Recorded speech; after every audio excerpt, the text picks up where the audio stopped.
Optimism is the one quality more associated with success and happiness than any other. Brian Tracy. We all face challenges now and again, but it is our reaction to those challenges that determine how quickly we can overcome them. There are typically two types of views people have towards challenges: optimistic or pessimistic. While everyone may have a natural tendency to have one outlook or the other, your ability to find an optimistic view towards challenges will impact your overall success. So here are 5 tips that you can use when faced with a challenge to ensure that you remain optimistic. The first tip to be more optimistic is to control your reactions and your responses. When faced with a challenge, an optimist and a pessimist tend to have very different reactions. The optimist sees a setback as temporary, while the pessimist sees it as permanent. The optimist sees an unfortunate event, such as an order falling through or not closing a sales call, as a temporary event, something that is limited in time and that has no real impact on the future. The pessimist, on the other hand, sees negative events as permanent, as part of life and destiny. So when you find yourself in this situation, take a moment to really reflect on the challenge before you react. Try to visualize the next step towards improvement rather than responding to the setbacks that you have no control over. The second tip is to isolate the incident. Another difference between the optimist and the pessimist is that the optimist sees difficulties as a singular event, while the pessimist sees them as universal, which means that when things go wrong for the optimist, he or she looks at the event as an isolated incident largely disconnected from other things that are going on in their life. A pessimist will take the incident and add it to the laundry list of other things going on in their life. They have a largely negative outlook on everything and tend to expand the stress they feel towards one issue onto other unrelated areas of their life.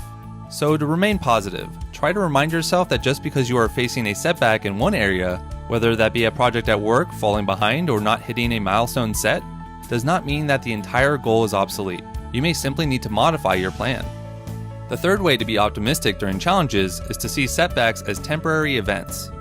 For example, if a project you were on failed to materialize and you interpreted it to yourself as being an unfortunate event, but something that happens in the course of life and business, you would be reacting like an optimist. The pessimist, on the other hand, sees disappointments as permanent. If you find yourself in this situation, take a moment to remind yourself that you are always capable of making change and nothing is set in stone. The next tip to be optimistic is don't take failure personally. It can be extremely difficult at times to see the positive side of failure. An optimist sees events as external, while pessimists interpret events as personal.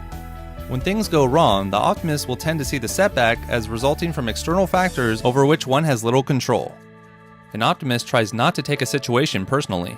Although failure is not something anyone wants to deal with, the optimist uses it as a learning opportunity. If the optimist is cut off traffic, for example, instead of getting angry or upset, he will simply downgrade the importance of the event by saying something like, "Oh, well, I guess that person is just having a bad day." The optimist doesn't think that they were cut off because the person had malicious intentions against them. The pessimist, on the other hand, has a tendency to take everything personally. If the pessimist is cut off in traffic, he or she will react as though the other driver has deliberately acted to upset and frustrate them. The next tip to remain optimistic during challenging times is to remain calm. This is easier said than done when challenges arise. The hallmark of the fully mature, fully functioning, self-actualizing personality is the ability to be objective and unemotional when caught up in the inevitable storms of daily life. The superior person has the ability to continue talking to himself in a positive and optimistic way, keeping his mind calm, clear, and completely under control. The mature personality is more relaxed and aware and capable of interpreting events more realistically and less emotionally than is the immature personality. As a result, the mature person exerts a far greater sense of control and influence over his or her environment and is far less likely to be angry, upset, or distracted. If you feel overwhelmed or like your blood is boiling, practice being calm in these situations. Finally, look at the bigger picture and the long run.